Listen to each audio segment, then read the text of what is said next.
বিরিয়ানির থেকে প্রিয় বোধ হয় আমার আর কিছুই নেই, তাই যেখানেই যখনই কিছু না কিছু খেতে যাই সব কিছুর পাশাপাশি বিরিয়ানিটা কিন্তু মাস্ট। বিরিয়ানিটা অর্ডার করতেই হবে, আর কিছু অর্ডার করি বা না করি।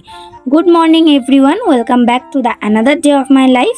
তো আজকে আমি চলে এসেছি ডি বাপিতে। হ্যাঁ, ব্যারাকপুর আউটলেটটা অনেক দিনই হয়েছে খুলেছে, কিন্তু কোনোভাবেই কোনো দিন এখনও অবধি পর্যন্ত আমার আসা পসিবল হয়নি। অনেকেই এটা এসে ঘুরে গেছে, তো আমি ভাবলাম যে আজকে চলো গিয়ে দেখাই যাক যে কোনটা বেস্ট, দাদা বৌদি না ডি বাপি। তো যাই হোক, এখানে এসে তোমাকে আগে অর্ডার দিতে হবে, তারপর তুমি বিল পেয়ে যাবে, যেটা নিয়ে তোমাকে ওপরে গিয়ে ওয়েট করতে হবে। তো প্রথমে আমরা এখানে নিচেতেই অর্ডার দিয়ে দিয়েছিলাম, একটা ফিশ ফ্রাই, একটা মাটন বিরিয়ানি আর দুটো কোক দিয়ে আমরা বিলটা হাতে পেয়ে গেছিলাম। সেটা নিয়ে আমরা চলে গেছিলাম ওপরে। বিলটা দেখে আমাদেরকে কিন্তু আমাদের অর্ডারটা দিয়ে দেওয়া হয়েছিল। তো এখানে প্রথমে আমাদের ফিশ ফ্রাইটা চলে এসছে। এটা খেতে সত্যিই ভীষণ ভালো ছিল, ভীষণ।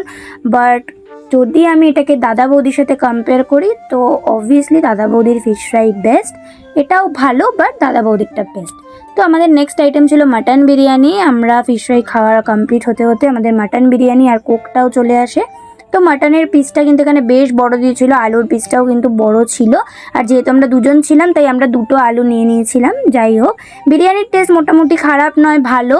বাট এগেন যদি আমি দাদা বৌদির সাথে কম্পেয়ার করি তো তাহলে কিন্তু দাদা বৌদিরটা আমার বেশি ভালো লেগেছে। এখানে যে যার তার পার্সোনাল ওপিনিয়ন দিতেই পারে, বাট আমার পার্সোনাল ওপিনিয়ন হচ্ছে আমার কিন্তু দাদা বৌদিরটাই বেশি ভালো লেগেছে। তো তোমরা কারা কারা এখানে এসছো ডি বাপিতে আর বিরিয়ানি খেয়েছো অবশ্যই আমাকে জানিও। আর কার ডি বাপির বিরিয়ানি ভালো লাগে আর কার দাদা বৌদির বিরিয়ানি বেশি ভালো লাগে অবশ্যই কিন্তু আমাকে কমেন্ট বক্সে জানিও। ভিডিওটা ভালো লাগলে একটা লাইক আর চ্যানেলটা অবশ্যই সাবস্ক্রাইব করে রেখো এরকম ভ্লগ দেখার জন্য। তো টাটা।